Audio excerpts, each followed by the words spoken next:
కరీంనగర్ జిల్లా సైదాపూర్ మండలం దుద్దినపల్లిలో ప్రైవేటు పాఠశాలల బస్సులను అడ్డుకున్నారు గ్రామస్తులు. ప్రభుత్వ పాఠశాల ముందు ప్రైవేటు స్కూల్స్ వద్దు అంటూ నినాదాలు చేశారు మహిళా సంఘాల సభ్యులు, ప్రజాప్రతినిధులు. గవర్నమెంట్ స్కూల్స్ లో నాణ్యమైన చదువు చెబుతున్నారని, వాటితో పాటు ఇంకా అనేక సౌకర్యాలను కల్పిస్తున్నారని తల్లిదండ్రులకు అవగాహన కల్పించారు. పిల్లలను సర్కారీ బడుల్లోనే చేర్పించాలని కోరారు. దుద్దినపల్లి జిల్లా పరిషత్ హై స్కూల్ ఉంది. కనీసం హై స్కూల్ ప్రైవేట్ స్కూల్ చేయబట్టి హై స్కూల్ నడిచే పరిస్థితి లేదు. 8 మంది స్టాఫ్ ఉన్నారు, 12 మంది పిల్లలు ఉన్నారు. కాబట్టి అందరం కలిసి స్కూల్ నిలబెట్టుకోవడానికి మహిళా సంఘాలు అన్ని పార్టీలను కలిసి మేమంతా కలిసి ఉమ్మడిగా ప్రైవేట్ బస్సులు పనిచేయడానికి ప్రయత్నం చేస్తున్నాం. ఇది హుజురాబాద్ కాన్సెన్స్ ఇదివరకు ఉండే. మా జిల్లా పరిషత్ హై స్కూల్ అంటే ఒక పేరు పోయింది. వెనకట ప్రతి ఎంప్లాయ్మెంట్ అనేది ఉన్నది మా ఊళ్ళో. అలాంటి స్కూల్ అలా మూతపడే పరిస్థితి వచ్చింది. ఇక్కడ మా హాస్టల్లో అన్ని గ్రామాల్లో చదువుతున్నారు. ఇక్కడ దుద్దినపల్లి హాస్టల్ అంటే మొత్తం మండల పిల్లలంతా ఇక్కడ జాయిన్ అయ్యారు.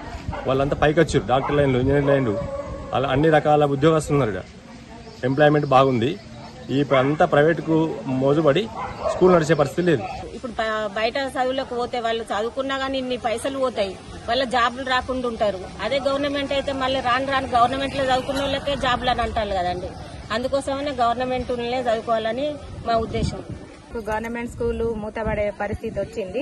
గత 4 సంవత్సరాలుగా మేము పోరాటం చేస్తూనే ఉన్నాము, కానీ ఎవరు వినట్లేదు. పేరెంట్స్ ఒకరిని చూసుకుంటే ఒకరు ప్రైవేట్ స్కూల్కే పంపిస్తారు. మా దుద్దినపల్లి గ్రామంలో చదువుకున్న వాళ్ళందరూ కూడా కలెక్టర్లు కూడా అయినరండి. కలెక్టర్ లైన్లు, టీచర్ లైన్లు, ఇంజనీర్ లైన్లు చాలా మంది ఉన్నారు జాబర్సే గవర్నమెంట్ స్కూల్లో చదివి. కానీ వాళ్ళే